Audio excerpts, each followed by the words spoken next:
Frankie from Flatbush rides the Brooklyn line. Got a swagger shot like a vintage wine. Everybody knows his name from porch to stoop. Hustling dreams in every loop. In the park he struts, hits the handball wall. Echoes hear the stories when the shadows fall. Got 1,000 tales and a confident grin. On the streets of Flatbush where legends begin. Frankie from Flatbush got the city glow, lighting up the borough with his every show. He's the heart of Brooklyn, never laying low. Frankie from Flatbush, always on the go. Bodega lights flicker when Frankie's near. He's got the rhythm, everybody cheers. Corner talks and sidewalk chalks his fame. In the Flatbush breeze, you'll hear his name. Underneath the subway hum, the magic's real. Frankie's moves got that electric feel. From Atlantic Avenue to the urban hill, Flatbush Frankie's giving you a thrill. Frankie from Flatbush got the city glow, lighting up the borough with his every show. He's the heart of Brooklyn, never laying low. Frankie from Flatbush, always on the go.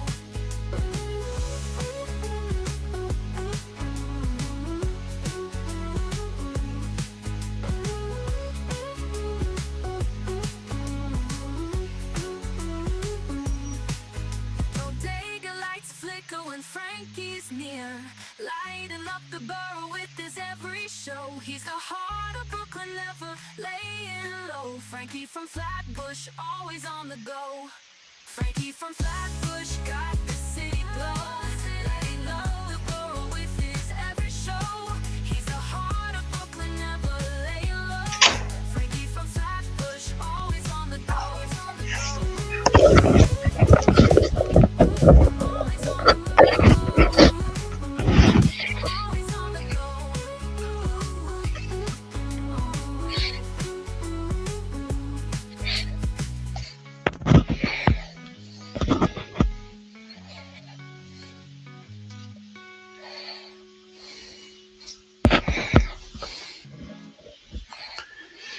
Check, check, check. Mic check. 1, 2. Mic check. 1, 2. Let me know if you can hear and see me okay in the chat. Hey, the great Harry W's here, everybody. Let me know if you can hear me, Harry W. Big Green is here. Big Green, can you hear me? Can you hear me? Julani is here. Julani, can you hear me? Can you hear me? Can you see me running? Can you hear me coming? Harry W is here. He says, love the song. A lot of people liking it, Harry. A lot of people liking the old Frankie from Flatbush theme song. You can get it on this channel exclusively. Big Green says, I'm jamming out while folding the laundry. Hey, multitasking is always appreciated. All right, so everybody says I'm good, so I guess we'll be good. It's an exciting day in Jets land. An exciting day in Jets land because we're making some hires, we're adding some staffers, we're getting going on the Glenaissance. Oh, let's get rid of the this right here. The Glenaissance has begun, and now we're getting some coaches added to the old staff. We got old Steve Wilkes. We got Chris Banjo for the special teams. We got Tanner Ingstrand for the offensive coordinator. We got, we got all these people. Let's see who else we got. We got, let's see. Going through here, we got a linebacker coach. We got a linebacker coach. We also got Chris Harris, our defensive pass game coordinator and cornerbacks coach, or defensive backs coach, whatever the official title. Chris Harris is going to be here. Looks like we're going to retain Sean Jefferson as the wide receivers coach, so that's also a positive. He's very well regarded, Sean Jefferson. And where's this linebacker? We got a linebacker coach from the now official. The Jets have put out the information as of 2 minutes ago. Tanner Engstrand, offensive coordinator. The Jets put it out and said this is now officially official. And so that's as of 2 minutes ago. Tanner Engstrand, formerly of the Detroit Lions, formerly of the DC Defenders, formerly of the University of Michigan, formerly of the University of San Diego, is now our offensive coordinator. Tanner Engstrand is now on board. And that's not all. Uh,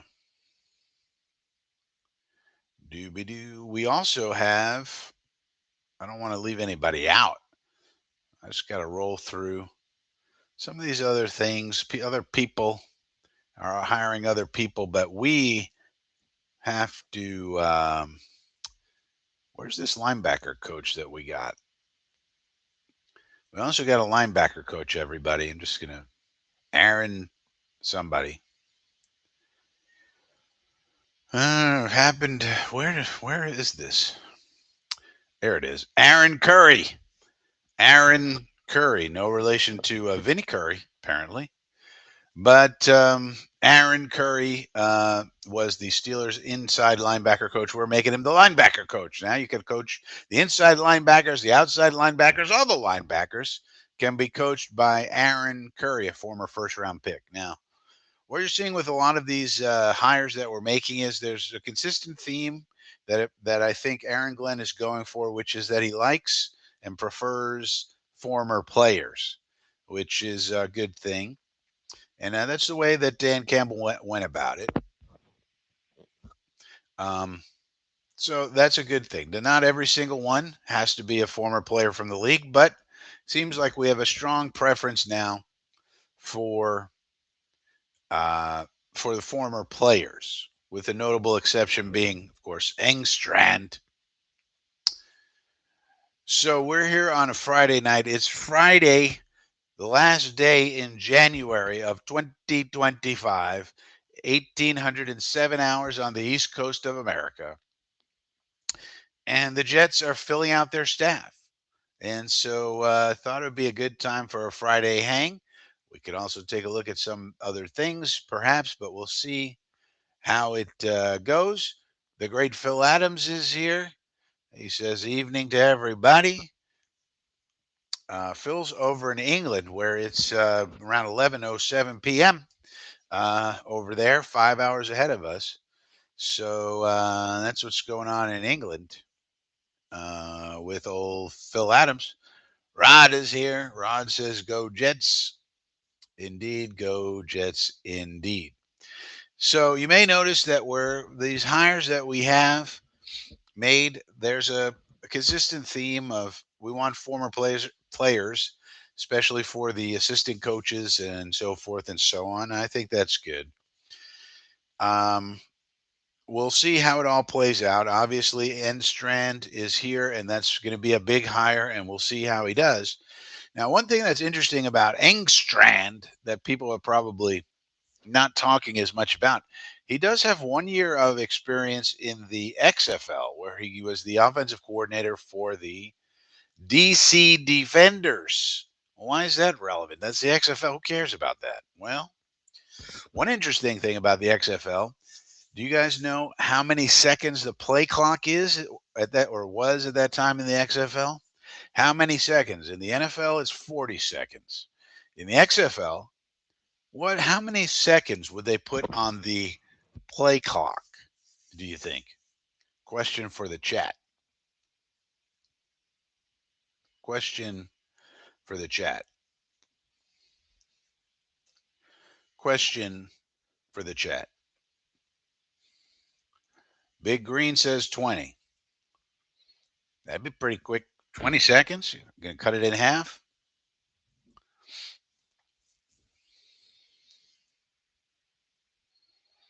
$20 to $35. That's a big that's a big range, Big Green. Come on, you got to pick one. Here it is right here. 25. So I think this is interesting that they had a 25-second play clock in the XFL. So that means, and he was the OC. So that means he had to get the play in very quickly, a lot quicker than in the NFL. And what did we have a lot of last year? What did we see over and over again? Aaron Rodgers taking it all the way down to 1 second. Well, a lot of that is on Rodgers, but some of it is not getting the play in quickly enough. And, we saw a lot of penalties and a lot of timeouts that we had to burn and all of that. So this guy's going to get his plays in quick. So I think that's a positive. I also think, you guys tell me what you think, because we went with Engstrand, who's got good bona fides, he's got good bona fides, and he's a quality candidate for sure, but he's never been an OC in the NFL anyway. Has been at college, has been at the XFL, but not in the NFL. And that being the case, I wonder if this means it's much more likely that the Jets are going to go back with some conditions to Aaron Rodgers at the helm of quarterback. Because you really want to put this young guy with, say, a rookie or Tyrod, or do they have it already worked out where they know they're going back to A-Rod? And so let this young guy get his feet wet in the league, help him get a ramp up, and have the big brain of Aaron Rodgers handle most things. So that could be a tell. We'll have to wait and see about that. I could be wrong, but I'm reading the tea leaves. It seems like maybe the three amigos are coming back. That's what I'm thinking currently. I'm thinking the three amigos are going to come back. Phil said 5 seconds. That would be crazy. You would have to like that would be like a really experimental league where you just run experiments all day. Um, you'd have to use all kind of code words. You'd have to. It'd be interesting. But no, 5 seconds is too fast, Phil. The NFL has 40 seconds. The XFL pulled it off with 25. If they ever want to, speed up the game, that's the way they would do it. And then you'd have to get rid of all of these long play calls, and you'd have to condense it down. It'd be quite a task, but somebody could do it. So somebody could do it. We also did have a bunch of false starts for sure, yeah. But that being said, uh, that being said, you may be wondering now, I've been doing some research on Steve Wilks. Steve Wilks is the new defensive coordinator. I missed the two. Oh. So you actually knew, Phil, that it was 25 seconds. You had it right. There you go. So I've been starting to do some research on Steve Wilks, and the question really is: are we going to go 4-3 or 3-4? What are we going to do? Let's look at some of this research right now. Here's Dom C is in the chat, everybody. So Dom C is recently back from the Senior Bowl. Hope you had a good flight, Dom C. Hope you had a good time down at the Senior Bowl down there with all the prospects. He was doing interviews. He was doing evaluations. You name it, Dom C was doing it. He was on the ground in Mobile, Alabama with the prospects. Check out Project Prospect with Dom C, both on YouTube and on X.com. Check out good old Dom C. He's got all the goods. You want to see an interview with some tight end that we might take? Yeah, you check out Dom's channel. You check out his X feed. He's got an interview with the guy. Here we are. Let's talk to whatever prospect it is he's talking to. And you can hear directly from Dom C and the prospect. Right, Dom? So he's got it going on. Check out his YouTube channel. Check out the X.com. Check it all out. Check it all out. He the man. He the man. He's on the field, Harry. He's on the field. He's with the guys on the sideline. You name it. He's all over the place, Harry. So check out Dom's content. I'm sure there'll be more coming with all of the information that he gleaned from the old Senior Bowl, which is pretty much over, although the game is actually tomorrow. Apparently, everybody leaves before the game, which I find strange, but nonetheless, tomorrow 2:30 is the actual Senior Bowl, but all the practices are over with, and a lot of the people leave before that. So let's take a look. This is partial information. I have not done a full examination just yet, but I started to take a look at old Steve Wilkes. Look at his defenses to say, what are we really getting ourselves into with this Steve Wilkes fella? Now, what's interesting about this data is sometimes he's had a 4-3 front. Like the last time he was a coach was, or a coach in the NFL was 2023. He was the defensive coordinator for the 49ers. They went all the way to the Super Bowl, you may remember. And they ran a 4-3 front, which is what we run. And he blitzed 20.3% of the time, which ranked 28th in the league. He ran zone coverage ninth most in the league. His EPA per play was eighth in the league, per pass sixth, per run 26th. But get this, he gives up 17.5 points per game on the year. Is that pretty good? 17.5 points per game, third in the league. He ranks third in the league, 17.5 points per game given up on average. And the team goes all the way to the Super Bowl, and they're in the Super Bowl, and they go to overtime with Patrick Mahomes and the Kansas Swifty Chiefs. And they happen to lose in overtime. And Kyle Banana Hands Shanahan needs a scapegoat, so he fires Steve Wilkes. Imagine you're the defensive coordinator, and your team gives up 17 and a half points per game, and third best in the league. I mean, the whole point of defense is to prevent the other team from scoring, right? And you go to the Super Bowl, and you're facing off against Patrick Mahomes, and you hold Mahomes and company below 20 points for the regulation time before overtime. And these are all good things. And then you get fired? What the hell? All because Kyle Banana Hands Shanahan has to have a scapegoat because it can't be his fault, of course. Can't be Banana Hands' fault.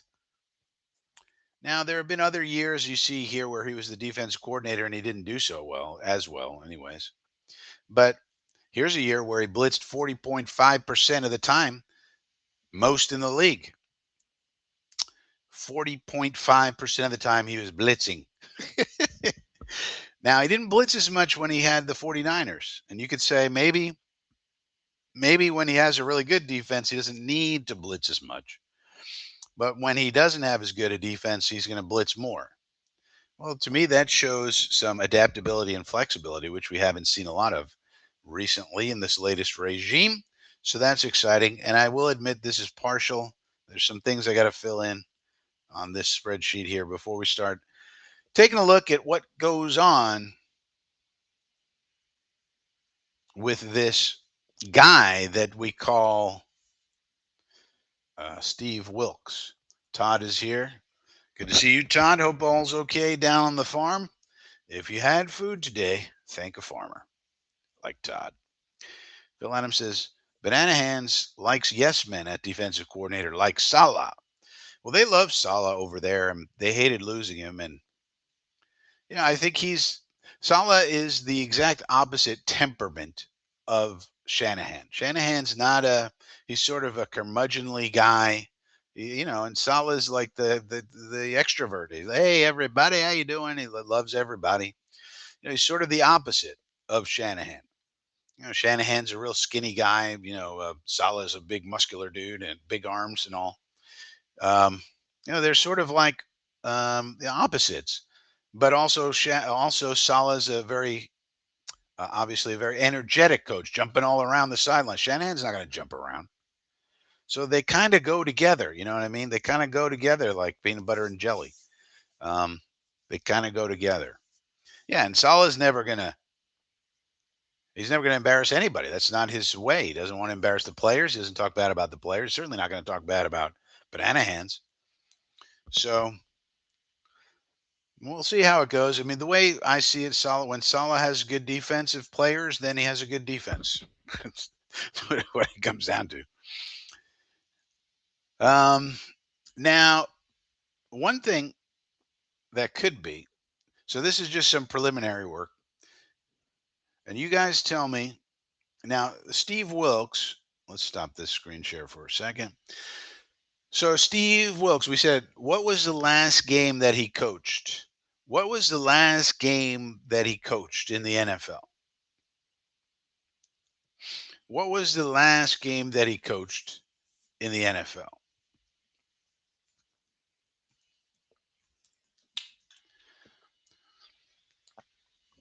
It's a very specific game. It has a name. It's called something.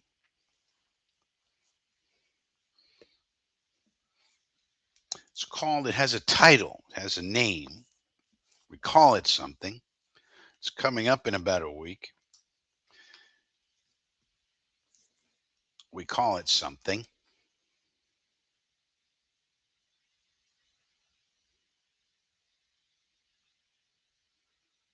Now, one thing to keep in mind, we're already seeing it, especially out of Samini. So here's a media thing. They're going to hammer Angstran about being a first year play caller in the NFL. They're going to call him a rookie. They're going to call him a first timer. This is going to be one of the narratives going forward of, hey, Jet fans, don't get too excited about this guy. Yeah, he comes from the Lions, and the Lions had great success and everything, all this. Don't get too excited. Samini will tell you he's a first timer. He's a rookie. He doesn't have the experience at the NFL level. So understand that's going to come out of Samini, the negative Nelly little bitch that he is. So keep that in mind. So Harry's got it. It's the Super Bowl. It's the Super Bowl. So the question is, do you guys want to watch that Super Bowl to see from the all 22 footage to see what he was doing in that Super Bowl? If you do, we'll do it. If not, though, I don't want to start, putting it on and everybody's like, what are we doing here? We could take a look at the all 22 footage, see what Wilkes was doing in that Super Bowl, and see if it's going to translate to us because I think we're probably going to stick to the 4-3. Even though Wilkes has done both in his career and Aaron Glenn has had experience in both. Glenn, most recently with the Lions, did a 4-3, and then Wilkes most recently um, had a 4-3 with the Niners. And so I think what he did in that Super Bowl might be relevant to what he would want to, or we might see going forward from Mr. Wilkes. So that's something we might want to take a look at. Rod says, who will be our new QB coach? We don't know that yet. I want Fliz. I don't know who Fliz is, or McCown. So McCown's not going to come as a quarterback coach. In fact, we cannot hire him to be quarterback coach. He's currently the quarterback coach of the Vikings. They're not going to let us talk to him to be quarterback coach. The only thing we could have had McCown for is if he wanted to be an OC, and apparently he didn't want to be one here, but he didn't mind interviewing for the head coaching job. But he was not really interested in being an OC here for whatever the reason. So Phil says, always worth a watch. All right, well, we could start taking a look because I think it'd be instructive. My instincts tell me we're sticking with a 4-3. And if that's the case, then we don't have to change over personnel that much. We just need to improve the personnel, especially on the defensive line. And we can kind of see if he's going to blend the normal 4-3 tendency not to blitz much with blend it and maybe be a little bit more flexible, maybe be a little bit more hybrid, where maybe we are going to blitz even out of that 4-3 alignment. Or will he actually deploy some 3-down linemen formation? That's a little unusual. Usually, if you start with a 3-4 base, that allows you to be more flexible. That way, usually when you are in a 4-3, you're pretty much stuck on four down linemen. You usually do not take a lineman off and go with three, except in unusual circumstances. So we'll have to see. But I think it could be instructive to take a look at the old Super Bowl, especially because that's probably where um, we can learn about. I mean, if you're going to do some amazing things, you would save it for the Super Bowl, wouldn't you? I would think so. So there's that, and then so that's on the defensive side. But now we know that Tanner Angstrom is here, and I think Aaron Rodgers is coming back. I think the tea leaves are pointing to the three amigos coming back. One of the reasons I think Rodgers wants to come back, and of course Rodgers is of course one of the things he's doing probably right now. He's calling his friend. Do you know who Rodgers is friends with? Lots of people. One of the people that Aaron Rodgers is friends with is Jared Goof. So he's probably giving old Jared Goof a call and saying, "Hey, Jared, what's up with this Angstrom guy? What can I expect? Is he all right? Is he a good dude? What's going on?" If he likes what he hears, I think he's going to want to come back. One reason, one reason, one reason is this. What's this? This is the all-time touchdown leaders in all of football history. The entire history of football. And you might notice a few things if you look at this list. Here's Aaron Rodgers. And you notice he's only 5 away from who? Brett Favre. You think he doesn't want to catch Brett Favre on this list? I think he does. And there's an outside shot. He could even catch his friend Peyton Manning. It's not that much of a stretch to think he could throw 37 touchdowns in a season, although maybe at his age, maybe not. But he might. I mean, he's not going to catch the top two. They're out of. I mean, look at Brady. Is so far ahead. But I think Aaron Rodgers is going to want to play. One reason, he probably wants to pass Favre. I mean, he's only got 5 to go. Certainly, if he played another season, almost certainly, if he stays healthy, would surpass that. Another reason, he might want to move up on this list. Here's the career leaders in passing yardage. Uh, and here's old Aaron Rodgers, 7th on the list. He could move up all the way to 5th very easily. Now, he's not going to catch Favre, I don't think, because he needs 9,000 yards to do that. But I think he'd very easily want to be 5th, go past Phillip Rivers, and also ensure maybe Stafford can't catch him, you know. So there's a couple of statistical reasons why he'd want to come back. As long as he gets a good report from Jared Goof about Tanner Angstrom, you know, he could probably be okay with that. There's no known other connection between Rodgers and Angstrom. Um,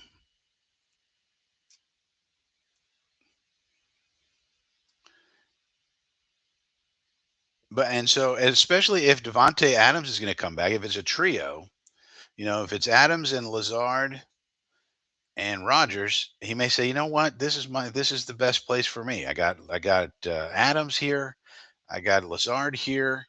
As long as he gets a good report from Jared Goof about Angstrand, okay, the up and coming uh, young offensive coordinator, he'll probably give me a lot of latitude and what to do. At least as far as on the field is concerned, at the line of scrimmage, that is. And seems like a good situation. Now we got it. We don't know, but reading the tea leaves, it seems like that's the most likely situation. JoJo is here. He says both Detroit and Denver have some free agents. Yeah, every team's got some free agents, including us.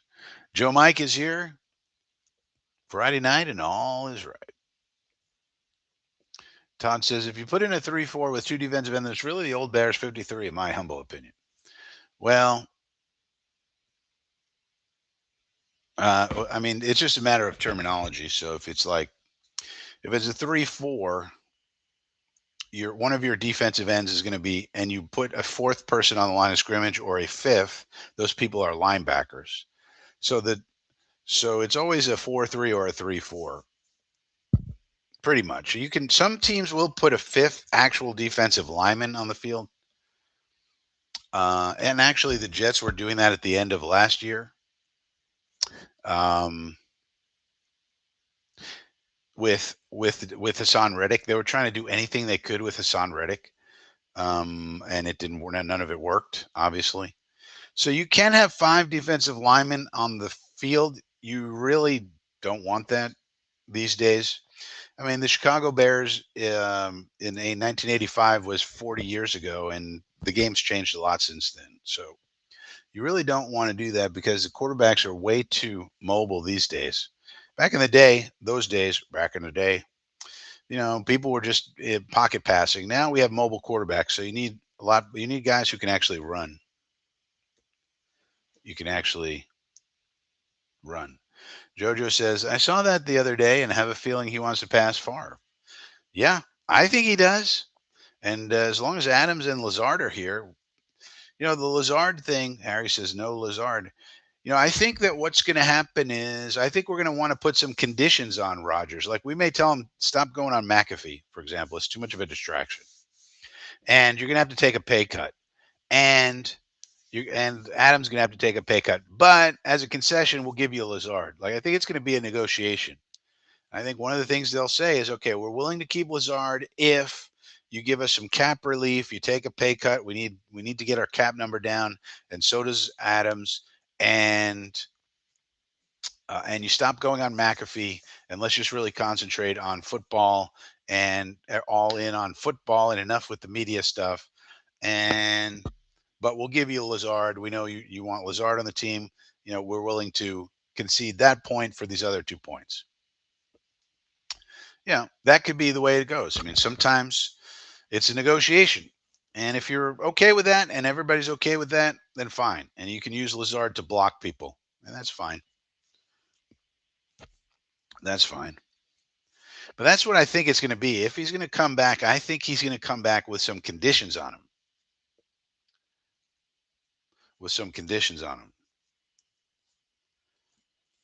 I don't think we're just going to say, whatever you want, Aaron. Whatever you want, Aaron. I don't think we're doing that. I really don't. All right, let's see what we can do here. Uh, let's see what we could do moving into the old film room. See if we take some looks at that.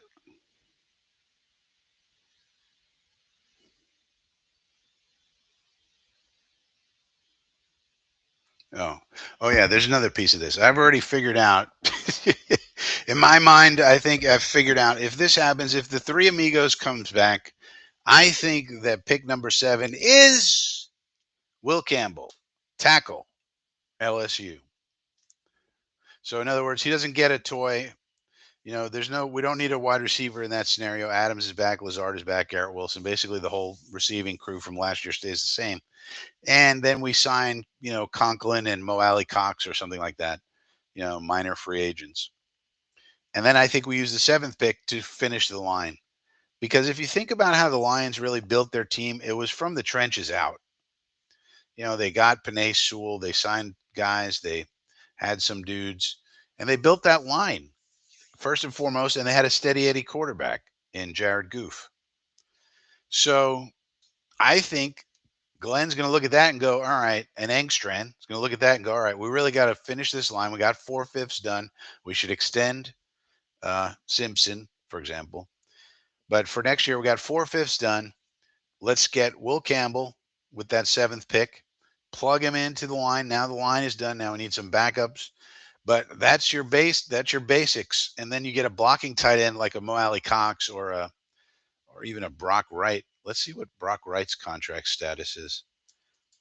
So Brock Wright is an underrated player on the Lions. That's a guy that we would want to get, but I don't think he's going to be a free agent. number 89 on the Lions, because we're going to need a blocking tight end. Brock Wright is not a free agent, so we can't get him.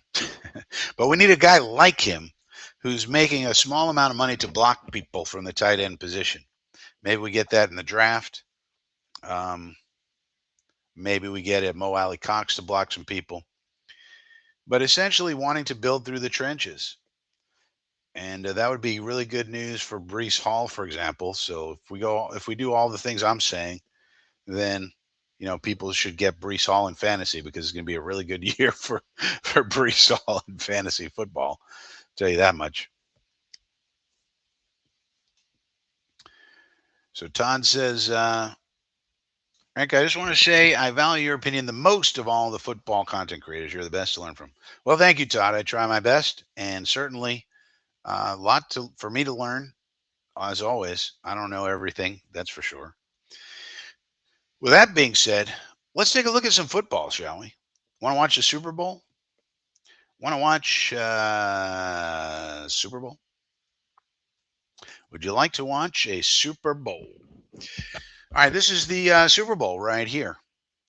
So this is the first play of the game, uh, and what we're watching is so obviously uh, the Chiefs have the ball here, and the personnel they have in is 12 personnel.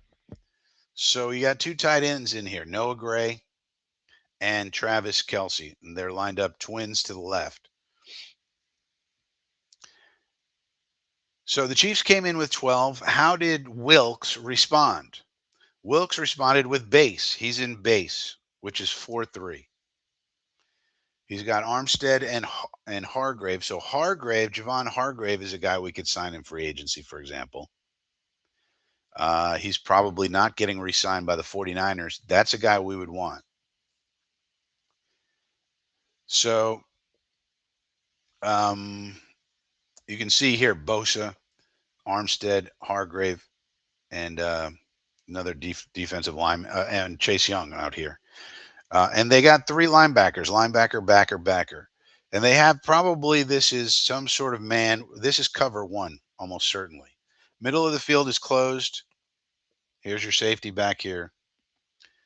Uh, and it looks like cover one to me. Man, man, man, man. Right? So, in other words, Andy Reid went 12. Wilkes responded with base, not nickel. Okay. Put him in motion, and you see he goes with him. So, this is almost certainly cover one, which is a man coverage with a safety in the middle of the field. And they run some sort of sifting, pulling running play. And look how the defensive lineman shut the hole down. Nice play.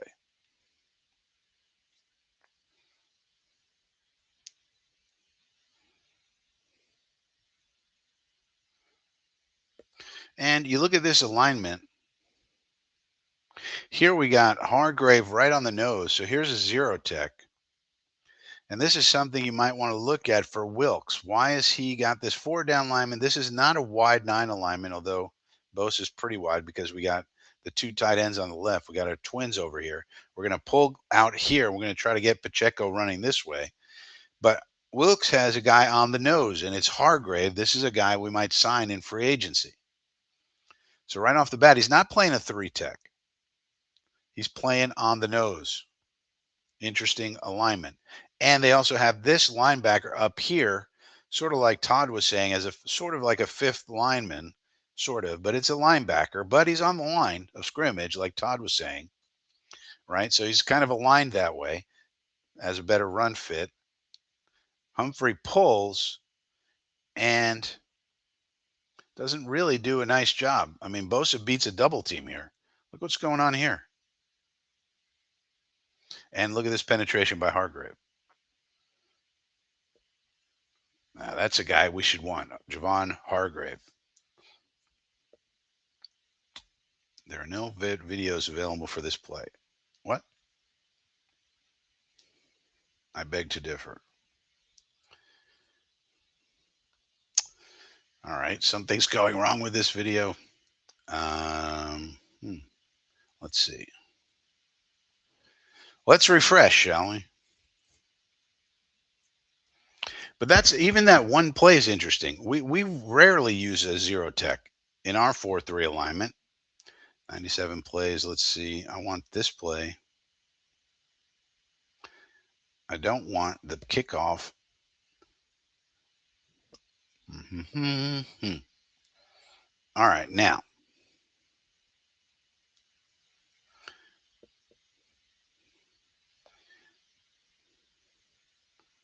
All right, so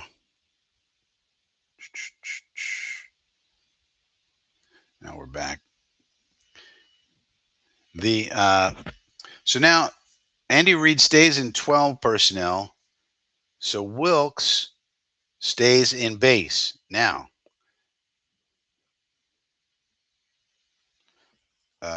so that was a run uh, for -3. So that was Pacheco -3. No bueno. So now it's 2nd and 13. And so we're still in 12, but here we're going to keep a tight end down here and we're going to go trips, bunch, right. And notice Young and Bosa have switched positions. Now you don't have anybody over the nose. Now you have more of a 3-tech, more traditional alignment.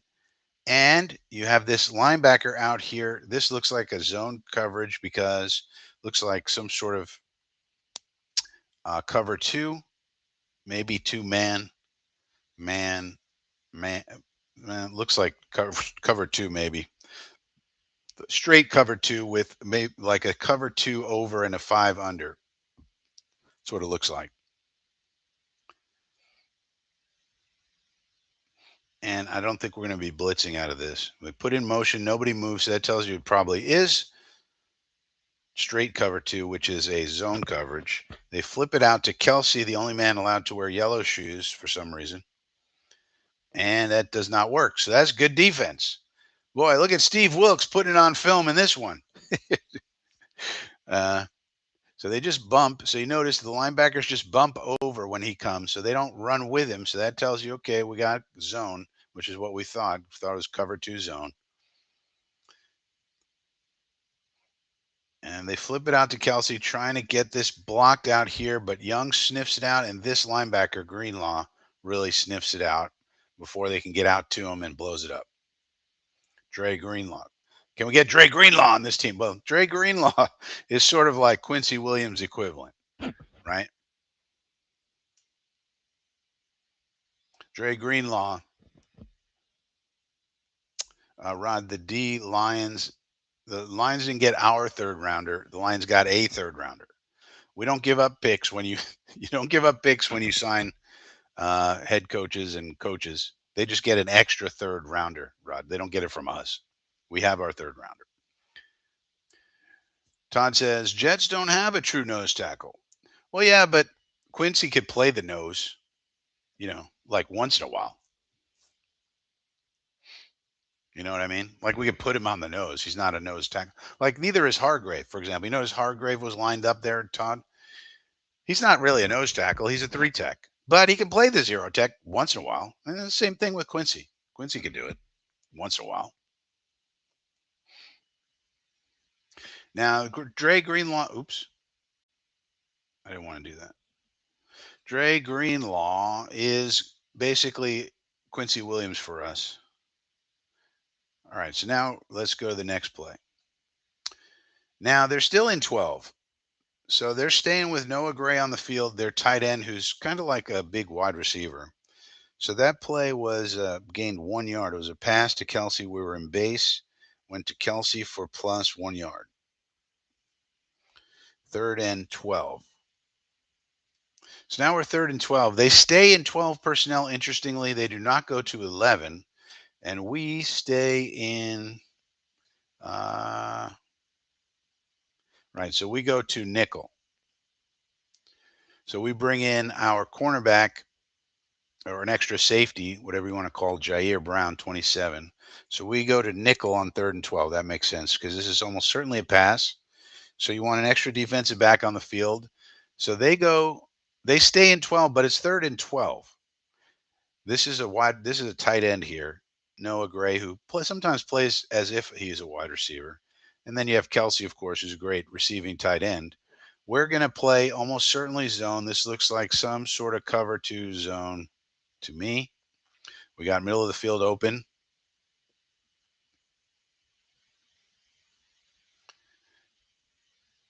Certainly seems like a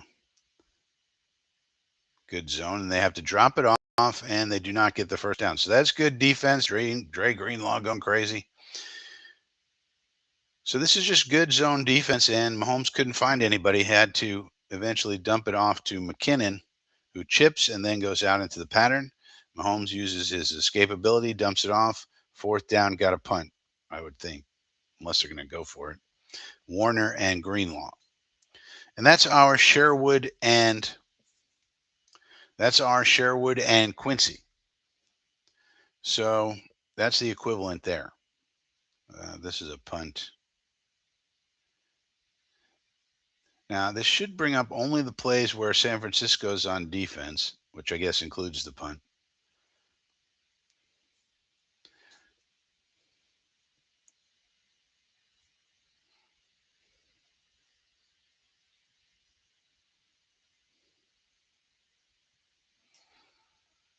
Now, let's make sure this works. Yeah, okay. So now they are in 11. Yeah, they bring in a 3rd wide receiver. McCole Hardman's on the field with Rashee Rice and Richie James. So they go 11. So this resulted in a punt. This was Pacheco for about 0 points on the scale. Possession in 10. This is the second possession. They're at the negative, 10-yard line. And they're in 11, and we are in nickel, right? So they go 11, we go nickel. That makes sense. So everything Wilkes is doing so far kind of makes sense. Middle of the field is open. So this, not sure what kind of coverage this is. Obviously, it's some kind of zone because nobody's following Hardman. They're just bumping out a little bit.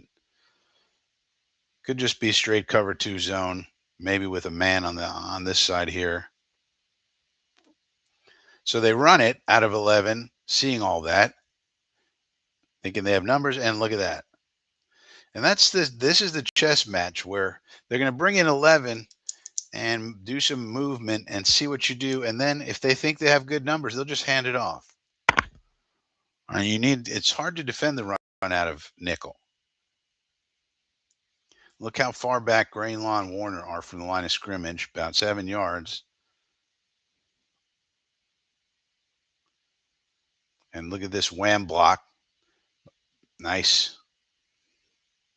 And they open up a nice hole for him. Allegretti. So that's a run by Pacheco for about 11 yards. First down. 1st and 10.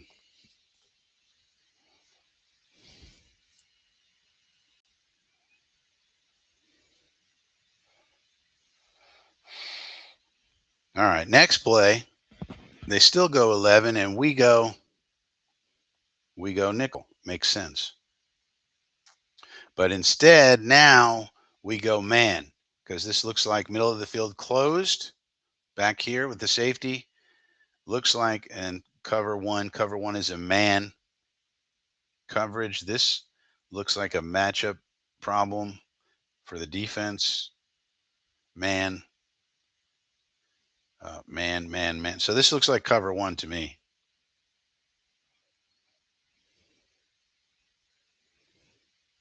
And they're going to throw out of it because they didn't keep anybody back. But Mahomes immediately looks for this mismatch, doesn't like it, and holds it too long, and the offensive line breaks down. And this is ultimately what you want to look at if you. So this is kind of a line where you have Bosa and Chase Young and Hargrave and Armstead is the level of quality you need for the 4-3 to really work on your defensive line. We didn't really see that last year. The quality really dipped, especially after JJ got hurt. And you can see Young wins over here. Bosa's about to win over here. And once Mahomes can't find somebody immediately, got a little holding going on here. Don't mention that. But Young really gets home, and then boom, see you later. Sackaroonie. So that's a sack.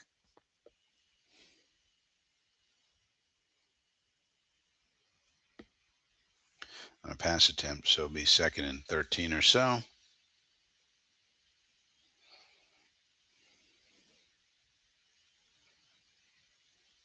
It's 14.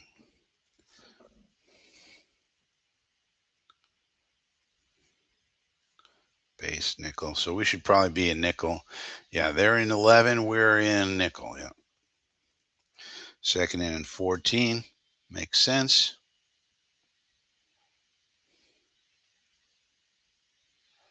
And now we're not going to go cover one. We're switching it up. Now it looks like we're in some some sort of. I mean, this is a split field, so this is middle of the field open. Uh, Looks like some sort of zone, but maybe this is man match or something. I'm not sure what this is. This looks like man on the outside, but we got cover two principle back here. So, and Mahomes just throws it out to Rice for a quick hitter to see if he can break some tackles. Interesting, man, he cannot. Nice diagnosis by Warner. That would be either Sherwood or Quincy for us.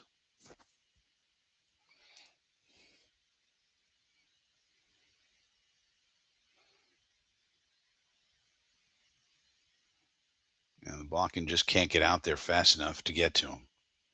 Beats the blockers, gets the ball, tackle. Nicely done. Nicely done, Fred Warner. That's why you're one of the best out there. So you can see that Wilkes in so far in this game is really stifling the Kansas City offense. I mean, this is the Super Bowl. This is the great Patrick Mahomes, um, and they haven't really been able to do much. 3rd and 14, right now they bring in MVS and Rice and Watson. That's 11 personnel. So we're going to match it with nickel. And looks like cover two. This looks like a cover two zone straight because it's 3rd and 14. We're just going to keep everything in front of us. No explosives, right? Mahomes scrambles around, sack. And that helps when you have that other guy that they had that year, Randy Gregory, they picked up. So far in this game, I mean, Wilkes' defense is really doing the job.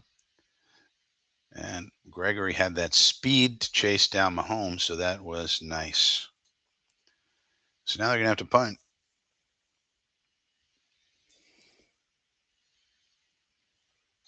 So far, Wilkes is off to a good start, don't you think? Oh, no, roughing the punter, maybe. No, they didn't call it. They came close. They came close. They certainly came close. Yeah, incidental. Incidental.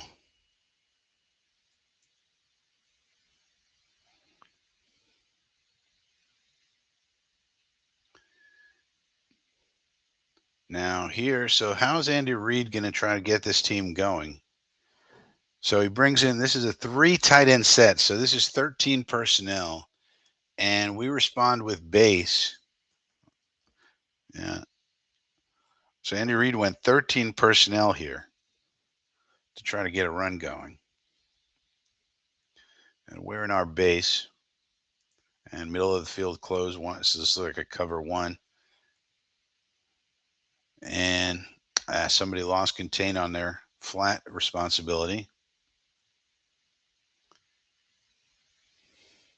Probably the safety.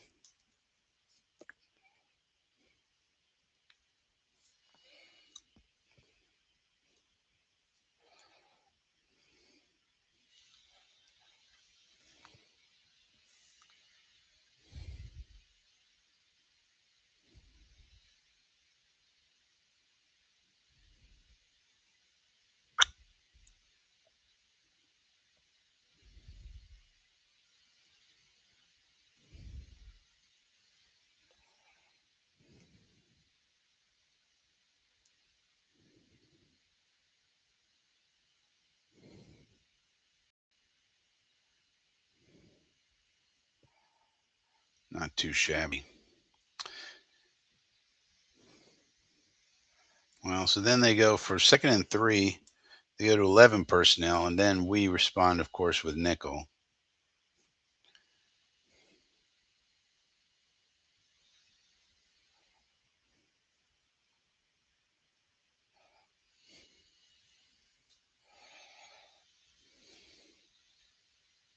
Middle of the field closed. This is cover one man. You can see 31 is following 83. Man, man, man. So they run it up the middle, get a couple of yards, and it'll be close. But it'll probably be third down and 1.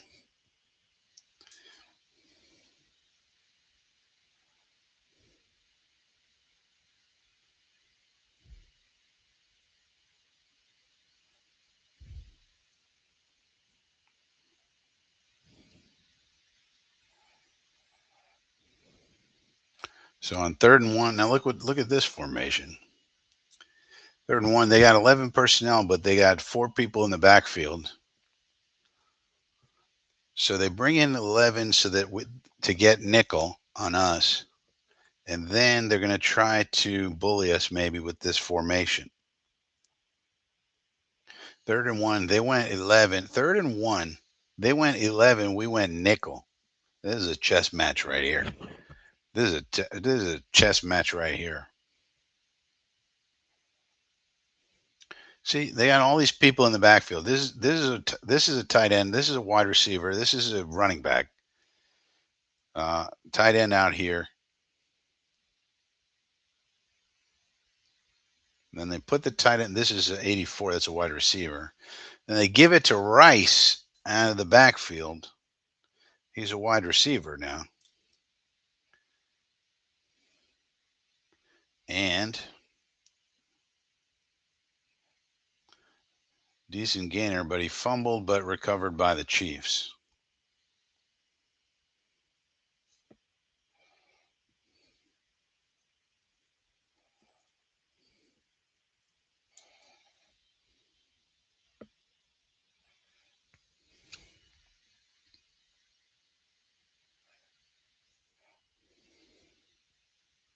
Very interesting formation. They made it look like they were going up the middle, and then they strung it out.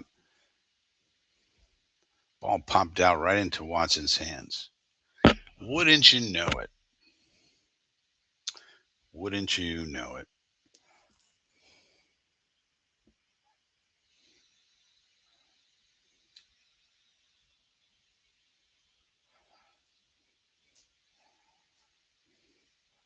All right, but I think that's about enough for now. I'm going to keep watching this, but I think it's getting a little boring as far as entertainment is concerned. So um,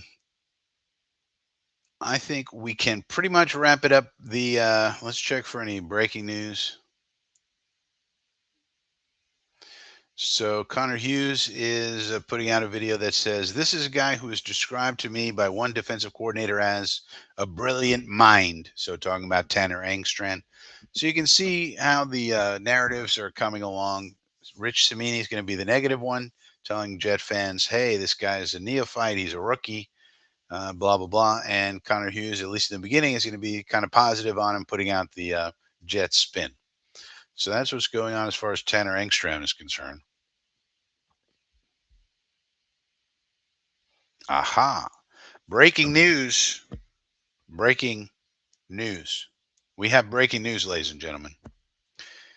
Per Jonathan Jones of CBS Sports, the Jets are, quote, the Jets are hiring Eric Washington as their new defensive line coach. Sources tell NFL on CBS. Washington previously served as defensive coordinator for the Bears and Panthers and was the assistant head coach with the Bills in 2023. Huh. He and Jets DC Steve Wilkes worked together for years in Carolina. So this seems like a great hire. The Jets, breaking news as of 9 minutes ago. Breaking news as of 9 minutes ago. Per Jonathan Jones of NFL on CBS, quote, the Jets are hiring Eric Washington as their new defensive line coach. Sources tell NFL on CBS. Washington previously served as defensive coordinator for the Bears and Panthers. So he's guys was twice a defensive coordinator already. So that's a lot of good experience. And was the assistant head coach with the Bills in 2023. He and Jets DC Steve Wilkes worked together for years in Carolina. So this is somebody that Wilkes is familiar with. So we get a different defensive line coach. So let's see what this Eric Washington can do. Well, of course, we let Aaron White Cotton go. Get out of here, Aaron. We said. Um, and as a matter of fact, the only coach that we are believed to have retained is Sean Jefferson, the wide receivers coach. So Steve Wilkes is slowly but surely now putting together his staff. We're going to get Eric Washington. Seems like a very experienced guy as the defensive line coach. So that seems like a good hire at first glance. Um, so that's good.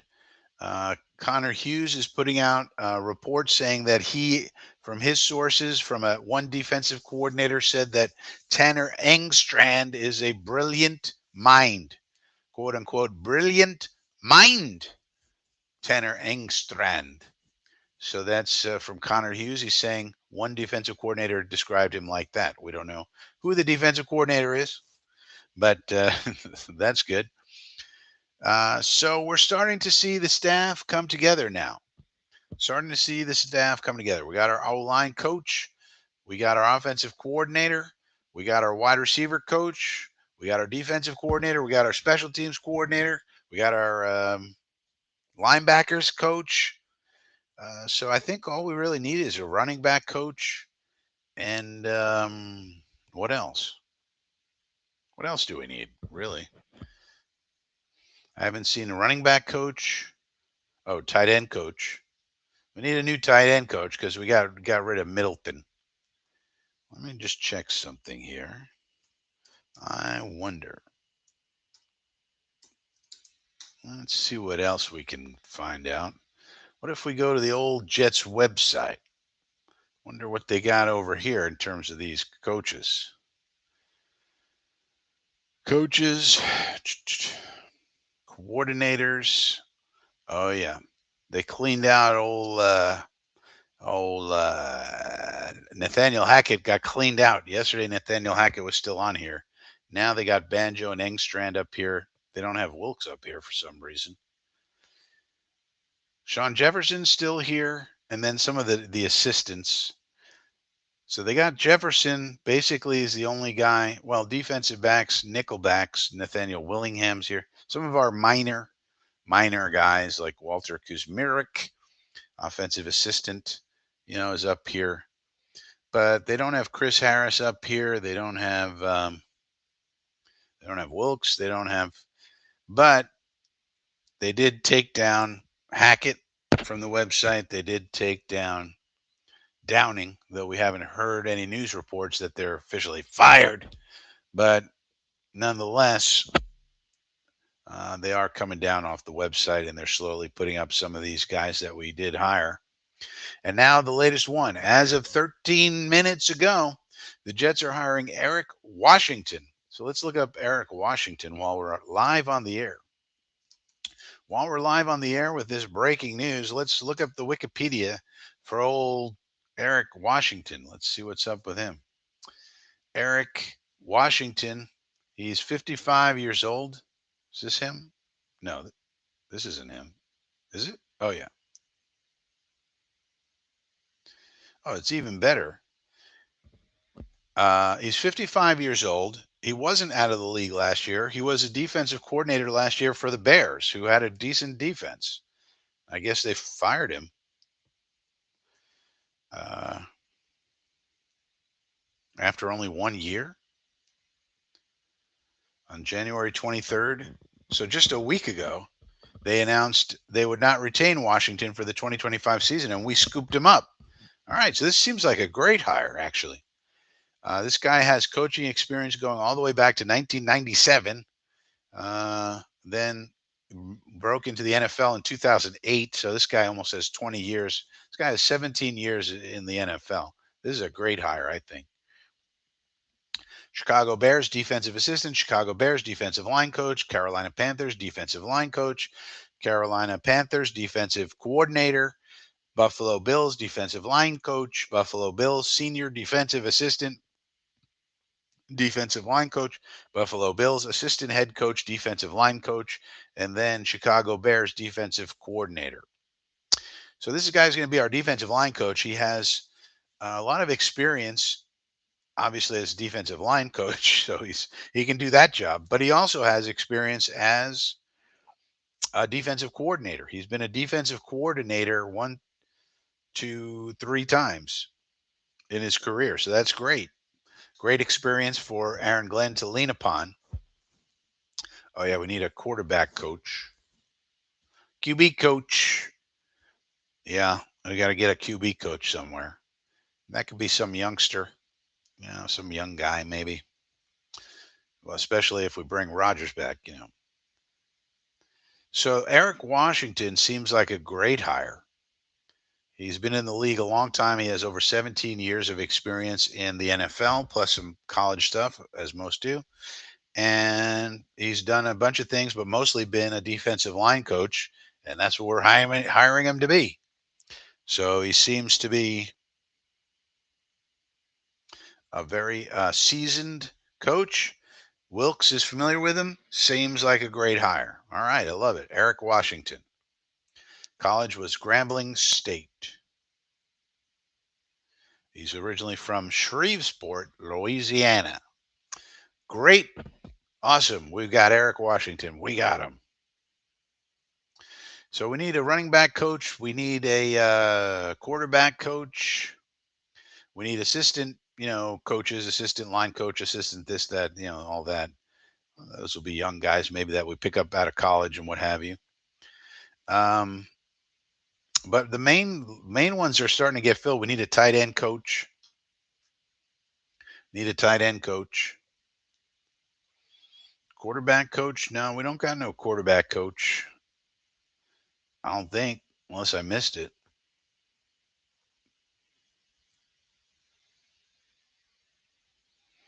Unless I missed it, which is possible.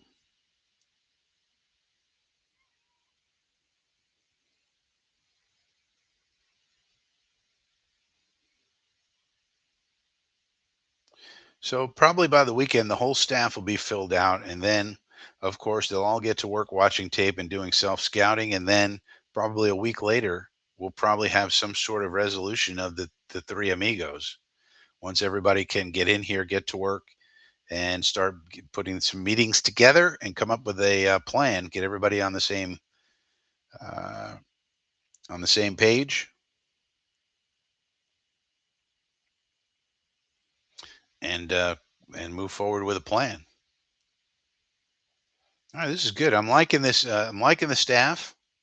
Getting staffed up here. Seems like we got a good mix of young guys, experienced guys. Yeah. So Joe Blewett says another experience. This is what I said. Another experienced coach for the Jets to help Glenn. Waiting on tight end, running back, and another secondary coach and a few vet assistants. Yeah. Seems like we'll have this all wrapped up by this weekend. So things are coming along swiftly. Things are moving along swiftly. Phil Adams says, want to see the players buying into the new culture from day one. Yeah, exactly. I think they will. I think they will. I think that's one of those things where if the three amigos come back, I think Glenn's going to have to talk to them and say, "Look, Aaron, one of the conditions is we're not going to cater to you like they did before.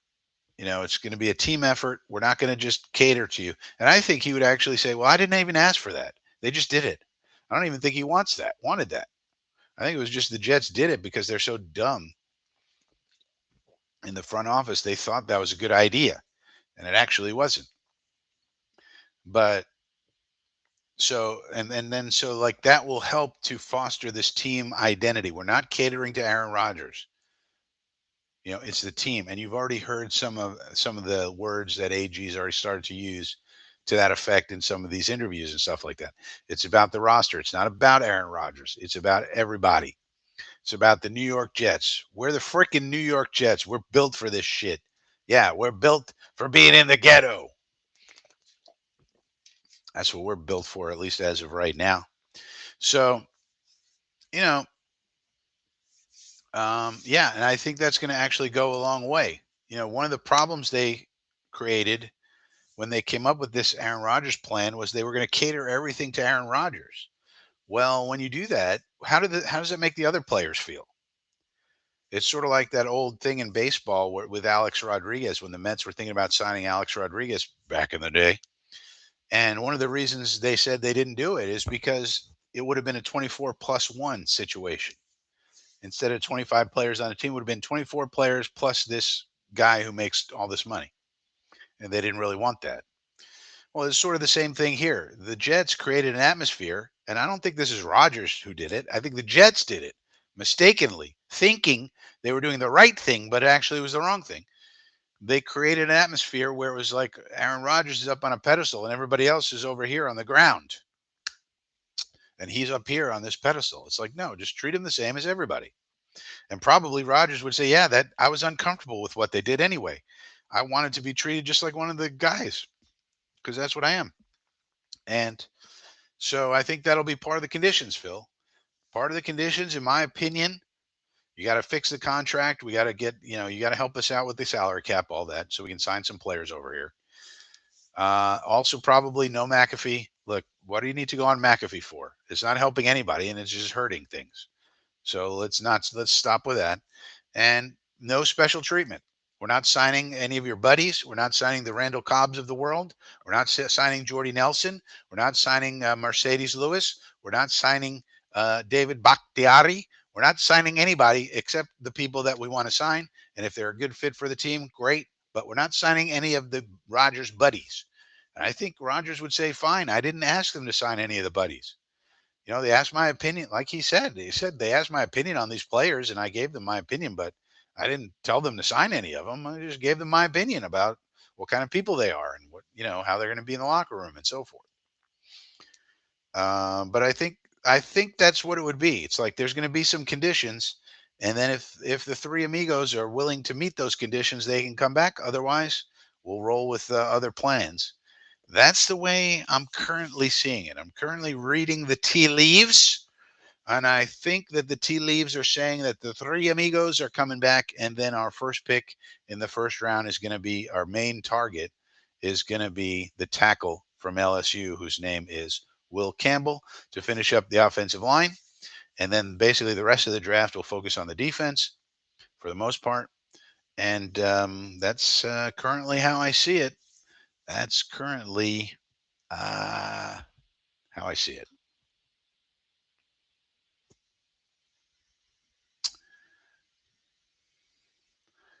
Seems like the Saints are zeroing in on Kellen Moore, but a lot of people don't want to work with old Derek Carr and their cap situation, for that matter. Looks like Darren Rizzi is going to go and be the Broncos special teams coordinator. We stole the assistant special teams coordinator from Sean Payton by the name of Chris Banjo, the old Banjo. So he's going to be our special teams coordinator. Seems like a good choice. Different kind of a voice in the room.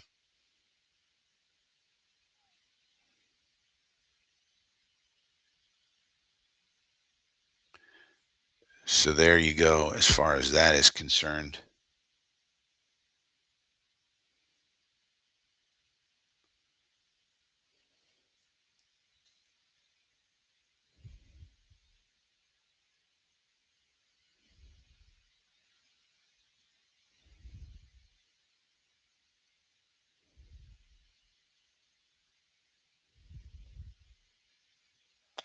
So, do do do. Just trying to see if there's any late breaking news with all these coaching. Now that the coordinators are here, all of their downstream hires are, going to come fast and furious.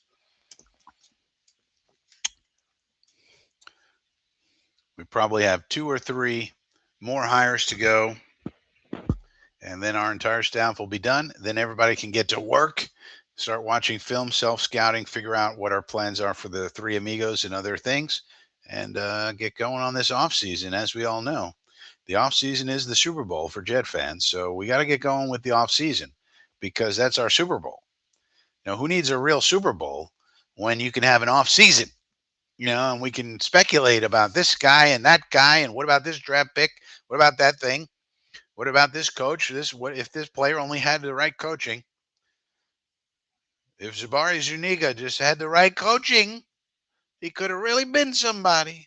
If they would have just used him correctly, we could have gotten so much more out of him. Well, apparently not. Apparently not. Some guys are just not good enough. Some guys are just not good enough. All right, so it seems like that's it as far as the news is concerned for right now. So we'll call it an evening. It's Friday night. It's time for you people to go out and do whatever you do on a Friday night, whatever that may be. And I will see you on Sunday. We'll come back with Coffee with Frankie on Sunday. Sunday. And then we'll do also a live stream, a watch along for the actual Super Bowl. We can watch the Kansas Swifty Chiefs get handed yet another Super Bowl as the NFL looks to solidify the legacy of Kermit McFlumpy. But before that, we got Sunday, 10 a.m. Don't forget Sunday, 10 a.m. Coffee with Frankie. Please click the like button on your way out, on your way in, on your way sideways. Subscribe to the channel if you're new. We're trying to get up to 1,000 subscribers, and so we need a lot of help with that. We're not even close. So we would like to we would like your help with getting up to 1,000 subscribers. We're getting pretty close to monetization on a limited basis. There's two tiers for monetization. One tier we're close, the other tier we're not close. So if you know anybody, tell them about the old Frankie channel. Get them to subscribe. We would really appreciate the subscriber numbers. We got to get those subscriber numbers up. 580, not good enough. We got to get higher. We got to get at least 1,000. That's a long way away. So tell your friends, tell your family, tell your pets, tell anybody who can subscribe to the channel. We would appreciate their subscription. And with that being said, I'll see you on Sunday morning. Have a good evening. Have a good night. Don't get in trouble. Play it safe. Don't drink and drive.